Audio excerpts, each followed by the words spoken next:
Noy, daghan Noy. Ay, ko na to pulutan. Mo ba? Sige lang Noy, importante piskeng lawas. So, sige lang Noy, pasinde sunod. Dalan na pumugas ang yatag.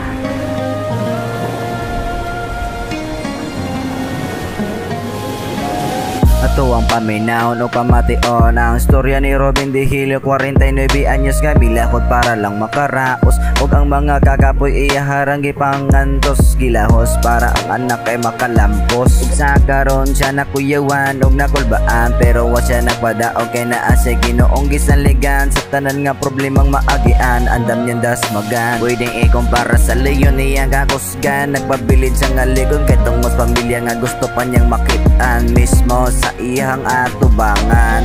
O Ginoo, luwas ang taong grabe ka kugihan kay naapasya pamilyang ulian.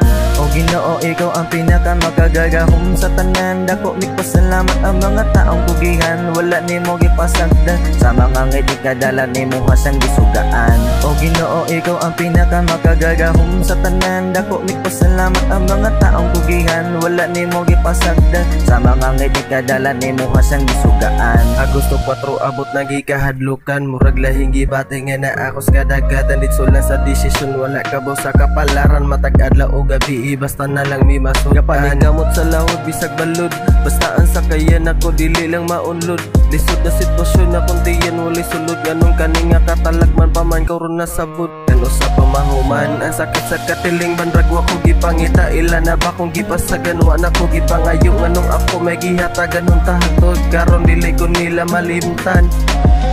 O Ginoo, ikaw ang pinakamakagagahom sa tanan dako nagpasalamat ang mga taong kugihan wala nimo gipasagda sa mga ngiti kadala nimo hasang gisugaan.